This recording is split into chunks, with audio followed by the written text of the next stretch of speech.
Hello दोस्तों, कैसे हैं आप लोग। आई होप कि आप लोग सब सही होंगे और अच्छे होंगे। आज की वीडियो होने वाली है बहुत ही इंटरेस्टिंग, क्योंकि यह वीडियो आपको बहुत ही पसंद आएगी।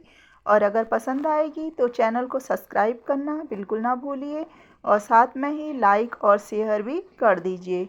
इसके साथ ही हम अपने वीडियो को शुरू करते हैं। घर में हमारी जो जीन्सें होती हैं वो सभी लोग पहनते हैं। तो जीन्सों को अगर हम इसी प्रकार रखते हैं तो स्पेस काफ़ी लेते हैं और सफ़र में जाते हैं तो तब भी काफ़ी स्पेस घिरता है। तो इस प्रकार जीन्स को आपने ले लेना है और जीन्स को लेने के बाद नीचे वाले हिस्से को हमें पकड़ लेना है, जो हमारा एक हिस्सा होता है जीन्स का। तो इस प्रकार इसे हम फोल्ड कर लेंगे और फोल्ड करने के बाद अब हमें जाना है कमर वाली साइड पे। कमर वाली साइड को इस प्रकार हम रोल करेंगे और रोल करते हुए धीरे धीरे पूरा घुमा लेंगे।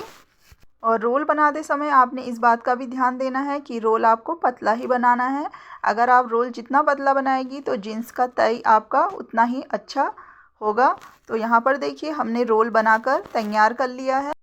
जो बचा हुआ हिस्सा है उसे हमें इस प्रकार ले लेना है और उसके अंदर हम हाथ डाल लेंगे। हाथ डालने से यह होगा कि आसानी से जो तय वाला हिस्सा है उसे हम ऊपर की ओर खींच लेंगे और इसे नीचे की ओर इस प्रकार कर लेंगे। तो यहाँ पर जो जीन्स की फोल्ड है वो आसानी से हो चुकी है। और अगर आप कहीं भी सफ़र में जाना चाहती हैं तो इस प्रकार आप बहुत सारी जीन्सों को एक साथ ले जा सकती हैं और साथ में ही अपने कबर्ड में या अलमीरा में भी इसे कहीं पर भी एडजस्ट करके रख सकती हैं। तो यह तरीका आपको ज़रूर ही पसंद आया होगा। अगली टिप्स भी फोल्ड को लेकर ही है। तो यहाँ पर जीन्स को हम दूसरे तरीके से भी फोल्ड कर सकते हैं। जीन्स को आप इस प्रकार फैला लें और इसके बाद इसके एक हिस्से को उसके दूसरे हिस्से की ओर रख लेंगी और इसके बाद हम नीचे की साइड से इसे इस प्रकार फोल्ड कर लेंगे और ऊपर की साइड से भी हमें इसे फोल्ड कर लेना है। और फिर उसके बाद हम नीचे की साइड से इसे और फोल्ड कर लेंगी और फोल्ड करने के बाद जो नीचे वाला हिस्सा है उसे हमें कमर वाले हिस्से में अटैच कर लेना है, क्योंकि कमर वाले हिस्से में खुला हुआ भाग होता है। तो उसे हम इस प्रकार अंदर की ओर डाल देंगी। तो यहाँ पर देखिए बहुत ही अच्छा फोल्ड बनकर तैयार हो चुका है। तो यहाँ जब आप फोल्ड को इस प्रकार रखेंगी या कभी भी यह अगर नीचे गिरता है तो यह बिल्कुल भी फोल्ड खुलने वाली नहीं है। यह बिल्कुल ही अच्छे से एडजस्ट हो चुका है। तो इस तरीके से आप जीन्स को अच्छे से फोल्ड कर सकती हैं। जैसे कि मौसम अभी ठंडे का जा चुका है और इस प्रकार की हमारी जो स्वेटरें हैं वो रखने में हमें काफ़ी दिक्कत होती है।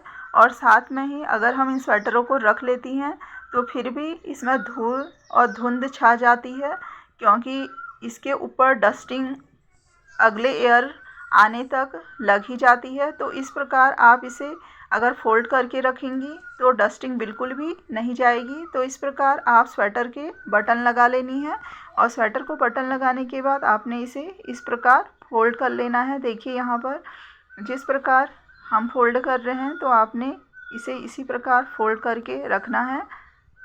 इससे यह होगा कि जो आपकी स्वेटर है वो अगले एयर तक बिल्कुल ही साफ़ मिलेगी और इसमें बिल्कुल भी धूल धक्कड़ नहीं जाएगी। आप इसे कहीं भी रख देंगी। तो यहाँ पर हमने इसे फ़ोल्ड कर लिया है और फ़ोल्ड करने के बाद अब हम इसके जो ऊपरी वाला हिस्सा है जहाँ पर बटन लगी हुई है इस बटन को हमने खोल लेना है।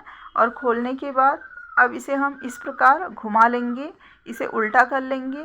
इससे हमें बहुत ही फ़ायदा होने वाला है। एक तो स्वेटर की फ़ोल्ड नहीं खुलेगी, साथ में ही इसमें डस्ट भी नहीं घुसेगी। तो इस तरीके से आप इससे बटन लगा दें और बटन लगाने के बाद देखिए आप इसे कहीं पर भी रख सकती हैं।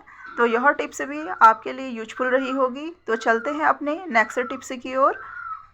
देखते हैं कि जो हमारे बच्चे हैं वो गर्मियों के मौसम आने पर हुड नहीं पहनते हैं, तो इन्हें हम अपने अलमीरा में कैसे सेट कर सकते हैं। तो यहाँ पर हमने ले लिया है एक इस प्रकार का हुड और इस हुड को अब हम इस प्रकार फोल्ड कर लेंगी। फोल्ड करने के बाद आप इसके आस्तीन को इस प्रकार एडजस्ट कर ले और नीचे की साइड से आप इसे इस प्रकार मोड़िए। तो यहाँ पर देखिए हमने इसे मोड़ लिया है और अब हम इसे ऊपर की साइड इस प्रकार से घुमा लेंगी और अब इसे आपने उल्टा कर लेना है। ये देखिए यहाँ पर हमने इसे पलट दिया है और पलटने के बाद आप इसकी तय इस प्रकार करिए। तो यहाँ पर हमने इसकी एक अच्छी सी तय बना ली है और जो इसका ऊपरी कैप वाला हिस्सा है उसमें हमने इसे एडजस्ट करना है। कैप वाले हिस्से के ऊपर हमने इसे इस प्रकार रख लिया है और कैप को आप इस प्रकार नीचे की ओर खींच लें और इसके बाद देखिए इसकी एक सुंदर सी टाई बनकर तैयार हो चुकी है। और आज की वीडियो आपके लिए यूजफुल रही होगी, तो लेकर आऊँगी आपके लिए इसी प्रकार एक नई वीडियो। मिलते हैं नेक्स्ट वीडियो में। Thank you.